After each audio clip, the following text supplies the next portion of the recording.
Tuhan, Shalom. Sekali lagi Shalom.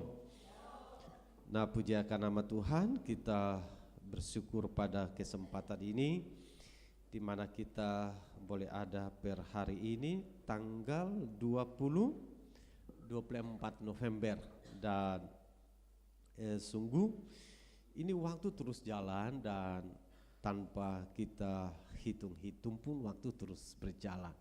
Dan tentu kita selaku orang percaya hanya kita berikan kepada Tuhan rasa syukur karena Tuhan tidak pernah tinggalkan kita semua.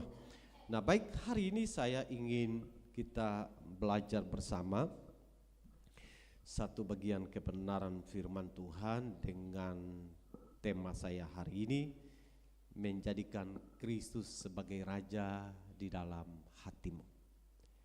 Menjadikan Kristus sebagai Raja di dalam hatimu. Kita coba baca dalam kitab Kolose pasal 2 ayat yang ke-6. Kolose pasal 2 ayat yang ke-6, firman Tuhan berkata begini. Kamu telah menerima Kristus Yesus Tuhan kita. Karena itu hendaklah hidupmu tetap di dalam Dia. Ketika kita menjadikan Kristus sebagai Raja di dalam kehidupan saya dan saudara, berarti kita sedang menyerahkan seluruh aspek kehidupan kita kepadanya. Tidak ada satu ruang pun yang tersisa untuk yang lain. Artinya hati kita diserahkan kepada Tuhan sehingga hati kita menjadi tempat di mana Kristus bertakhta. Di dalam dunia yang kita kenal sebagai seorang raja, maka ada tempat di mana Dia bertakhta. Ada tempat di mana dari sana Dia keluarkan berbagai perintah. Tempat tersebut tidak bisa diintervensi oleh pihak yang lain selain raja. Karena itu ketika kita menjadikan Kristus sebagai Raja dalam hidup saya dan saudara di hati kita, maka tidak ada ruang yang lain yang akan memerintah hati kita selain Kristus yang adalah Raja, yang olehnya memerintah segala hal di dalam kehidupan kita semua. Sehingga dengan demikian kesimpulan yang ingin saya sampaikan bahwa ketika kita menjadikan Kristus sebagai Raja di dalam hati saya dan saudara, maka praktisnya hidup kita tidak lagi merasa penting. Lalu siapa yang penting? Kristus dalam hidup ini. Amin. Nah, Kristus sebagai Raja yang memerintah di dalam hati kita menjadi poin pertama yang ingin saya sampaikan.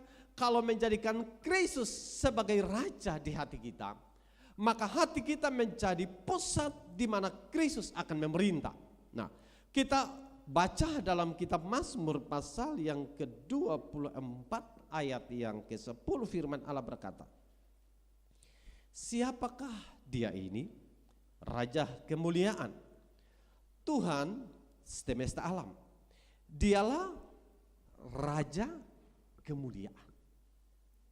Jadi Kristus, sekali lagi saya ulangi, Kristus memerintah di dalam hati kita. Karena Kristus yang menjadi Raja dalam hidup ini. Saya bisa dapat menerjemahkan kalimat yang lain bahwa menjadikan Dia Raja berarti mengutamakan kehendak Dia. Karena Dia yang memerintah. Kalau Dia yang memerintah berarti kehendak Dia yang harus nyata, bukan kehendak kita yang nyata. Kalau kehendak Dia yang nyata, di mana letak kehendak kita? Kehendak kita mengikuti kehendak Tuhan. Bukan kehendak Tuhan mengikuti kehendak kita. Benar, saya bisa katakan bahwa ada bagian waktu di mana Tuhan ikuti kehendak kita. Tapi sejauh kehendak kita tidak bertentangan dengan kehendak Tuhan, sejauh di mana kehendak kita tidak bertentangan dengan kekudusan Tuhan, maka kehendak kita Tuhan akan ikuti. Nah, menarik kemudian kita sama-sama renungkan adalah bahwa ketika Kristus memerintah di hati kita, apa yang tadi saya sampaikan, bahwa ternyata kita tidak lagi berkuasa mengendalikan hati kita, tetapi Dia yang mengendalikan kehidupan saya dan saudara. Maka tantangan terbesar bagi kita hari-hari ini adalah, apakah kita sudah memberikan kendali sepenuhnya Kristus dalam hati kita sampai hari ini? Apakah kita sudah mengatakan bahwa tidak ada area yang sedikit pun dalam kehidupan ini di mana saya mempertahankan sebagai area di mana itu hak saya? Kalau itu kita katakan, maka saya ulangi bahwa tidak ada area yang sekecil apapun yang kita buka untuk yang lain. Selain area sekecil apapun ada di dalam kendali, di dalam kontrol, dalam pemerintahan Tuhan. Kita tidak lagi. Sebagaimana Kristus ketika Dia datang ke tengah dunia ini dan Dia mengatakan Dia adalah Allah, tapi Dia mengosongkan dirinya. Dia tidak lagi membawa hak-haknya. Dia tidak lagi datang dengan menjadikan dirinya sebagai pribadi yang tidak mau menderita. Dia mengosongkan dirinya. Dia punya kuasa, dia punya kewenangan, dia punya otoritas. Tapi Dia tidak gunakan semuanya, karena sekali lagi yang kita katakan, Dia mengosongkan dirinya dan mengambil rupa seorang hamba. Sama sebenarnya waktu Kristus menjadi raja dalam hidup ini. Dia yang memerintah dalam hidup ini. Berarti kita ini kosong. Berarti kita lagi tidak punya kuasa. Berarti kita tidak punya kewenangan. Sebagaimana Kristus mengosongkan dirinya, Dia rela mati, Dia disalibkan, Dia tergantung di atas salib, Dia ditangkap, Dia mengosongkan dirinya.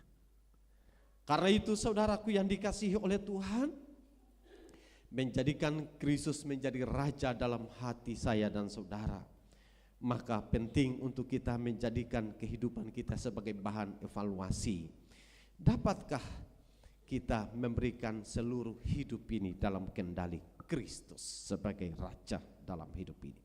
Yang kedua, ketika kita menjadikan Kristus sebagai raja dalam hati saya dan saudara, maka hendaklah tanda-tanda Kristus menjadi raja dalam kehidupan kita itu harus dinyatakan. Sekali lagi, ketika kita menjadikan Kristus sebagai raja dalam kehidupan kita, maka kita harus menunjukkan tanda-tanda Kristus menjadi raja dalam hidup ini. Apa tanda-tanda yang ingin saya sampaikan?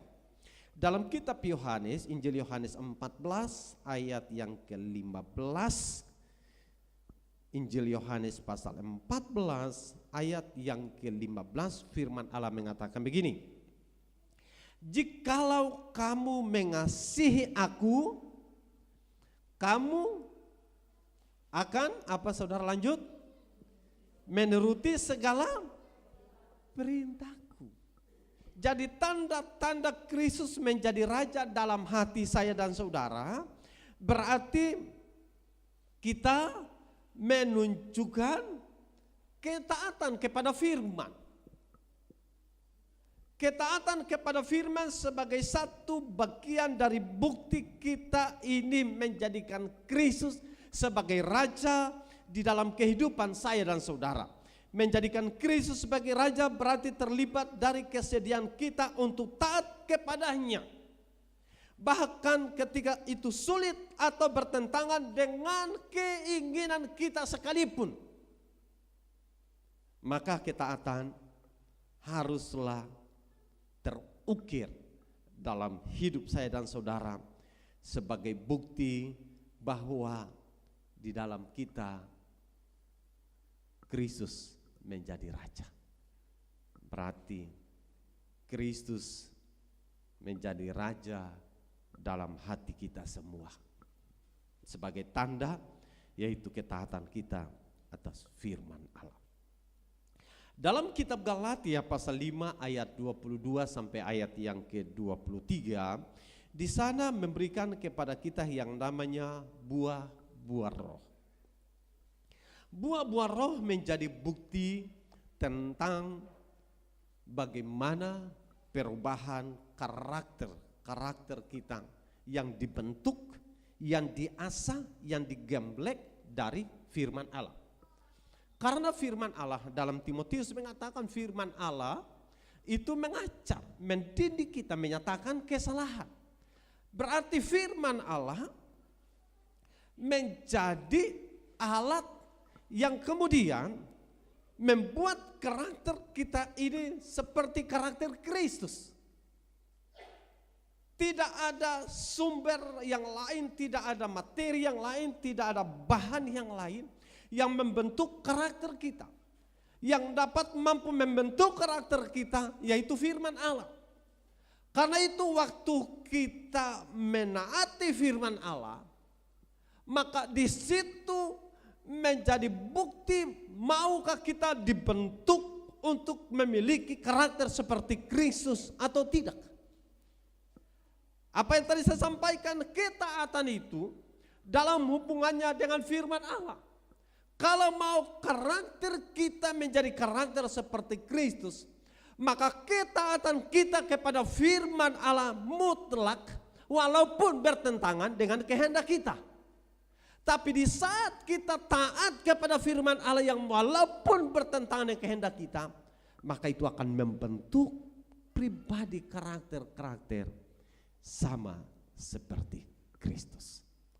Kalau kita tidak mau taat kepada firman Allah, maka secara otomatis kita tidak mau hidup kita ini, karakter kita ini dibentuk menghasilkan buah-buah roh. Karena ini tanda Kristus menjadi raja dalam hidup saya dan saudara. Yang pertama yaitu ketaatan kepada firman Allah, dan tanda yang kedua memiliki perubahan karakter. Kita mungkin mengatakan dulu saya jahat, oke itu dulu. Tapi waktu kita mengenal Kristus, kita penuh dengan kasih sayang. Kita mungkin dulu adalah orang yang jauh dari Tuhan, nah itu dulu. Tapi hari ini saya menjadi pribadi yang setia dengan Tuhan. Kita mungkin mengatakan dulu mulut saya ini sebelum sapa orang maki dulu, itu dulu. Tetapi sekarang mulut saya ini memuji, memuliakan Tuhan. Perubahan itu harus ditujukan, sehingga kadang-kala orang mengatakan orang itu dulu paling jahat, orang itu dulu paling malas.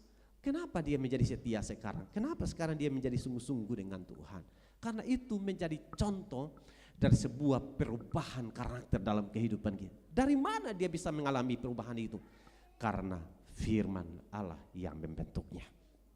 Yang ketiga yang ingin saya sampaikan, bahwa bagaimana kita menjadikan Kristus sebagai raja dalam hati kita.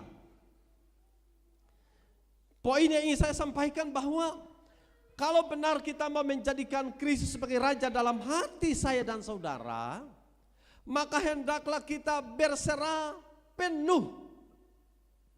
Berserah penuh.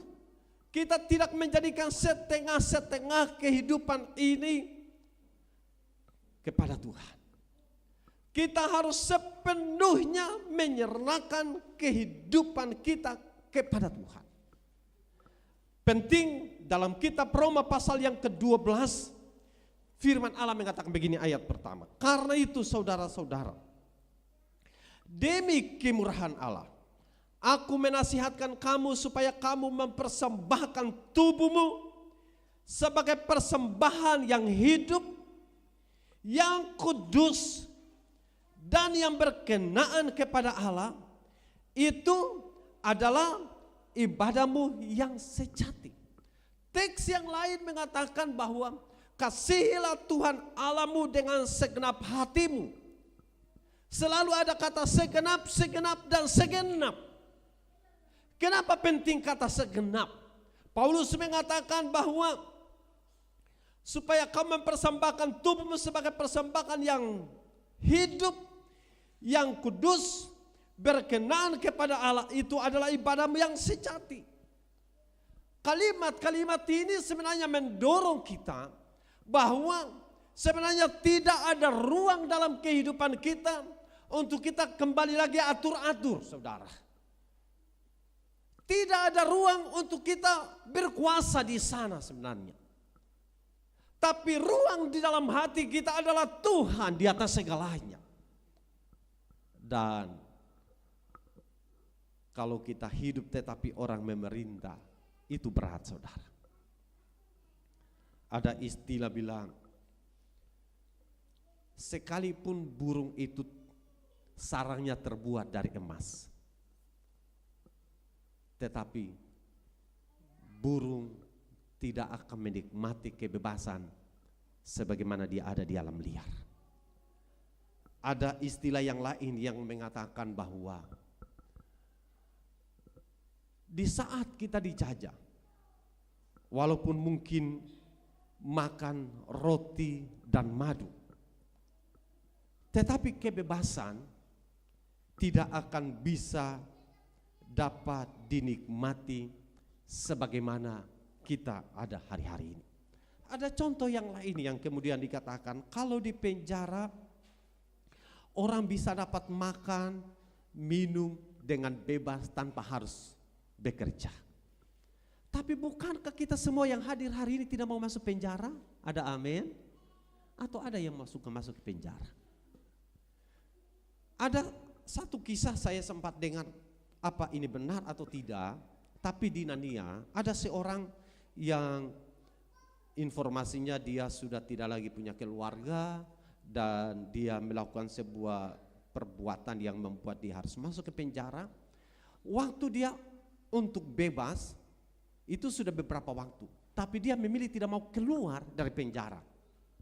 Saya mendengar alasan karena di sini dia makan gratis. Tapi saya percaya saudara hari-hari ini tidak mau. Amin. Karena memang orang di penjara tidak akan bebas kemana-mana. Beberapa kali kalau saya berkunjung ke penjara dan waktu mereka keluar dari sel, mereka harus dipakaikan rompi tahanan. Selalu ada rompi tahanan. Mereka tidak bisa keluar dengan pakaian biasa. Selalu ada tulisan rompi tahanan. Mereka tidak bisa bebas. Apa tadi saya sampaikan, kalau kemudian Kristus memerintah di dalam hati ini, kalau hitungan-hitungannya kita ini tidak bebas. Tapi bukankah yang kita pahami, Tuhan kita itu mengerti banyak hal dalam hidup ini. Dia yang pegang kendali kehidupan kita. Dia yang tahu bagaimana kita berjalan. Dia yang tahu langkah kita di depan. Dia tahu bagaimana mengobati kita. Dia tahu bagaimana mengangkat kita. Dia yang mampu mengangkat segala hal dalam kehidupan. Dia yang mengatur segala hal dalam kehidupan kita. Kesannya kelihatan kita tidak bebas. Karena memang antara keinginan daging dan keinginan roh selalu bertentangan. Dan kita punya kecenderungan untuk melakukan keinginan daging. Keinginan daging itu berhubungan dengan keinginan pribadi kita.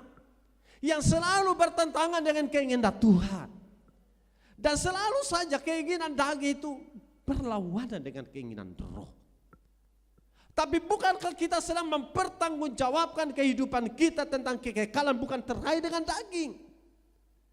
Karena keinginan roh selalu membawa kepada kekekalan. Dan keinginan daging selalu membawa kepada malapetaka. Pertanyaannya, bukankah kita ingin untuk membawa hidup kita ke dalam kekekalan? Kalau kita ingin membawa hidup ini ke dalam kekekalan, maka hendaklah hidup ini diberikan kesempatan Kristus memerintah dalam hati saya dan saudara. Dia menjadi raja dalam kehidupan kita.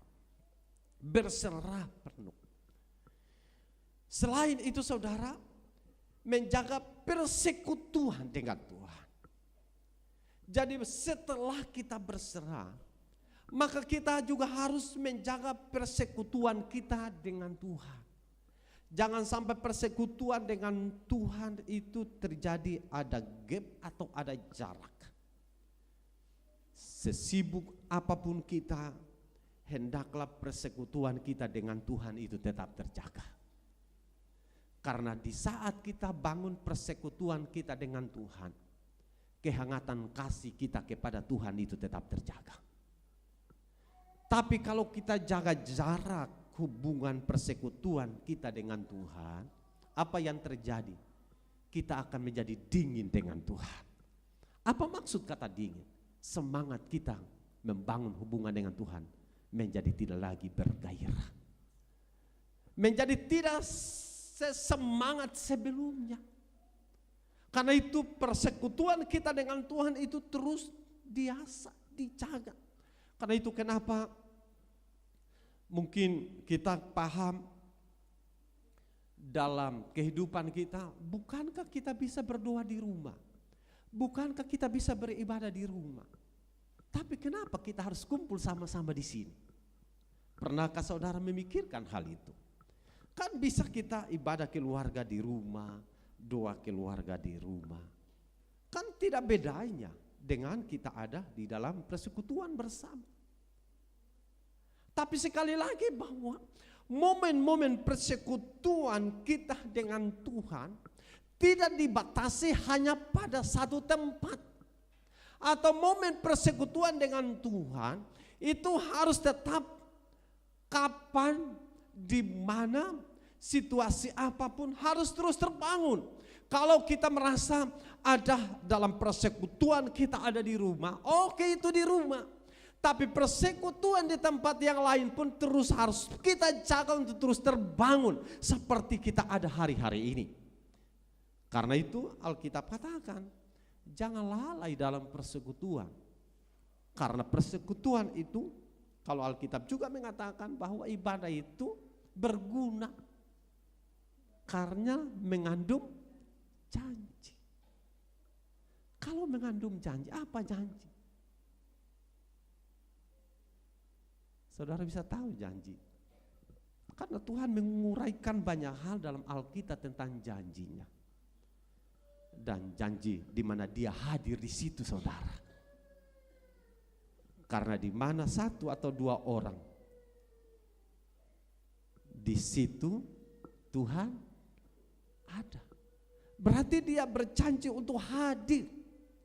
Kalau Dia hadir, berarti ada sesuatu yang jadi berubah nanti. Apa yang berubah? Suasana surga pasti akan ada di sana.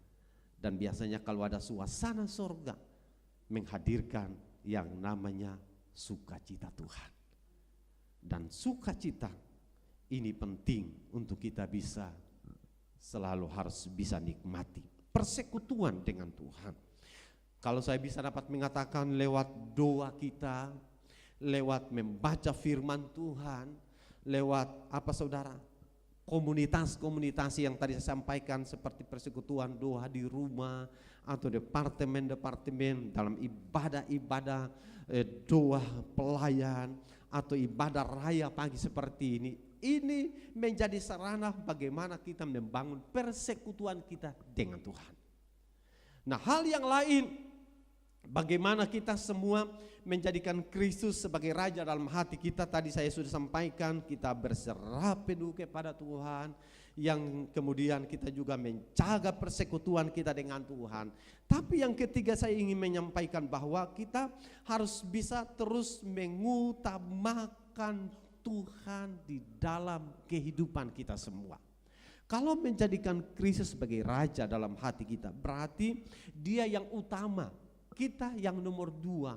kesibukan kita yang nomor sekian, kepentingan kita nomor sekian. Dia yang utama. Karena itu dalam Injil Matius pasal 6 ayat yang ke-33, tetapi carilah dahulu kerajaan Allah dan kebenarannya, apa yang terjadi semuanya itu akan ditambahkan kepada. Yang lain-lain itu hanya bonus. Kerajaan Allah dan kebenarannya itu yang utama. Walaupun kadang kita menjadikan yang lain utama, tapi Alkitab mengatakan carilah dahulu kerajaan Allah dan kebenarannya. Yang lain itu bonus semata. Kita mungkin mengatakan, tetapi ini sekarang ini sudah berminggu yang terakhir dan tinggal beberapa waktu, ini sekarang sudah tanggal 24, berarti tinggal satu minggu lagi ya, sudah memasuki bulan Desember. Ada yang mungkin sudah mulai kore-kore suami, kore-kore istri, kore-kore orang tua, mulai kore sana kore sini. Saya mau ingin mengatakan, berikan waktu terbaik buat Tuhan. Tuhan mengerti semua hal. Dan di dalam pengalaman selalu kita lewati hari demi hari dengan baik. Amin. Karena kalau kita begitu khawatirkan dengan ketika sudah ada di November, ini Desember sudah mulai tinggal 1 minggu lagi. Karena kalau kekhawatiran itu, ketakutan itu sepertinya double, saudara. Pertanyaan saya, kenapa kita lupa dengan Desember sebelumnya? Desember sebelumnya kekhawatiran yang sama, tapi kekhawatiran yang sama hari ini kita ulangi. Padahal Tuhan pernah menolong kita dengan pertolongan yang luar biasa. Tapi kekhawatiran itu selalu datang menghantui kita. Dan saya ingin katakan, kekhawatiran menyambut bulan Desember itu seperti momok besar, seperti hantu, saudara. Saya mau beritahu untuk mengatakan, itu setan yang mengganggu supaya kita jangan percaya Tuhan. Dan bahkan bisa jadi kekhawatiran menyambut Desember itu sama dengan godaan supaya kita jangan mengandalkan Tuhan. Tapi saya harus mengatakan kepada saudara, kalau Tuhan telah tolong kita di hari sebelumnya, maka di berikutnya Tuhan akan tolong lebih lagi. Kita akan menyaksikan kehebatan Tuhan. Kekhawatiran kita lah yang membuat menghalangi berkat Allah nyata buat saya dan saudara. Dan dalam banyak pengalaman saudara, saya tahu Tuhan tidak pernah tinggalkan. Karena itu jangan berkecil hati, jangan saudara ragu, jangan saudara khawatir. Saudara terus bangun hubungan dengan Tuhan, utamakan Tuhan dalam segala hal. Yang lain itu urusan Tuhan. Urusan saudara lakukan hari ini, urusan selanjutnya Tuhan akan melakukannya. Yang terakhir saudaraku, untuk menjadikan Tuhan sebagai Raja dalam hati kita, maka ada bonusnya. Kalau tadi sudah saya sampaikan pada waktu kita mengutamakan Tuhan, maka yang lain Tuhan akan tambahkan. Dan karena itu ada bonusnya. Bonus yang ingin saya sampaikan bahwa dalam Filipi pasal 4 ayat yang ke-7, bonus yang pertama yaitu bahwa kita akan memiliki damai sejahtera Allah.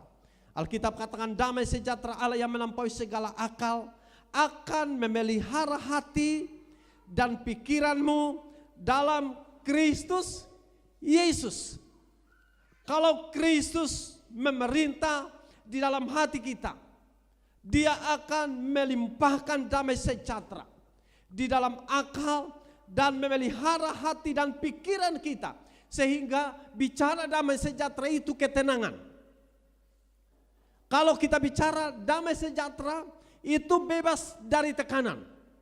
Kalau kita bicara damai sejahtera itu bebas dari beban. Mungkin saudara mengatakan, tapi bagaimana mungkin bisa ketika Tuhan jamah saya dan saudara, maka beban itu seakan-akan tidak ada lagi. Yang digantikan dengan apa? Ketenangan. Yang kita istilahkan damai sejahtera. Saudara, mungkin dalam beberapa kesempatan saya memberikan contoh, waktu saudara mungkin di pantai, kemudian saudara melihat ada seekor burung yang sedang bertengger di dahan kayu sambil dia bersiul-siul, atau sambil dia bergerak loncat sana loncat sini. Semakin angin itu menerpa cabang dari pohon di mana burung itu bertengger, burung itu semakin bermain-main. Dia begitu tenang dan dia tidak panik karena dia memang sudah terbiasa dengan itu. Untuk dia bermain, artinya dia bermain di tengah badai. Saya mau ingin mengatakan bahwa ketika Kristus memerintah dalam hati kita, kita jadikan Kristus sebagai Raja dalam hati kita, maka akan ada ketenangan yang Alkitab katakan bahwa kita memiliki damai sejahtera. Di saat damai sejahtera itu ada, bukan berarti kita tidak punya masalah, bukan berarti kita tidak punya persoalan, bukan kita tidak punya beban, bukan tidak berarti ada ketakutan yang mungkin ada di depan kita terhadap sesuatu yang kita hadapi. Tapi ketenangan itu kita peroleh karena ketenangan itu lebih kuat dari masalah dan beban yang kita hadapi. Kita mungkin akan mengatakan, tapi bagaimana bisa? Bisa, di dalam Tuhan selalu ada kata bisa. Kalau tidak bisa, itu karena kita terlalu berkecil hati. Kita terlalu pesimis. Saya mau kita menjadi pribadi yang jangan suka pesimis, saudara. Kita selalu mengatakan, ayo beta saya bisa, ayo beta saya mungkin. Itu pesimis, saudara. Dan orang yang pesimis, orang tidak akan maju, saudara. Sekali lagi, orang yang suka pesimis, dia tidak akan maju. Kalau hadapi sesuatu, aduh saya bisa, ayo saya mungkin. Mungkin waktu ulang tahun gereja dan saya mengatakan, saya tidak tahu dari mana datangnya AC, tapi nanti tahun depan, waktu ulang tahun gereja, sudah ada AC. Pernahkah saudara memikirkan dari mana datang AC itu? Saya sendiri tidak memikirkan. Saya hanya menyampaikan karena ketika hari ulang tahun gereja dan semua orang kipas-kipas. Tapi saya mengatakan tahun depan saya mau pastikan ada AC, entah datang dari mana. Dan kalau saudara pesimis dan mengatakan, aduh pendeta ini nanti kasih beban katong lagi, nanti suruh kumpul uang lagi. Tapi orang yang optimis, mereka akan mengatakan bahwa Tuhan punya 1001 cara untuk menolong. Dan akhirnya apa yang ada hari ini terbukti dari apa yang saya sampaikan. Kita hanya bisa dapat percaya kepada Tuhan. Dan saat kita percaya kepada Tuhan, waktu kita optimis, selalu ada cara-cara yang Tuhan lakukan untuk menolong setiap orang yang percaya. Karena saya sendiri, saudara, tidak suka dengan kata terlalu pesimis dengan hidup ini. Apalagi Tuhan. Saya tidak suka dengan orang pesimis. Kalau saya datangi saudara mengatakan, ayo Bapak Pendeta besim bisa. Saya sendiri tidak suka, apalagi Tuhan. Saudara sendiri tidak suka dengan orang yang pesimis. Karena kita suka dengan orang yang optimis.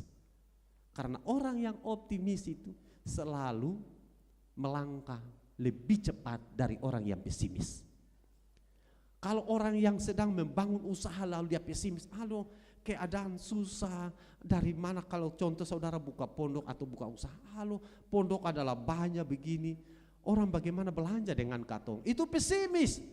Tapi orang yang optimis akan mengatakan begini, silakan ada banyak pondok, silakan orang buka, tapi saya tahu saya mengandalkan Tuhan. Tuhan akan menolong, mengirimkan pembeli-pembeli ke tempat di mana saya berjualan. Amin. Orang yang pesimis dia tidak akan mundur. Dan orang yang optimis akan terus jalan. Selain orang yang pesimis, dia berjalan mundur. Orang yang optimis akan maju.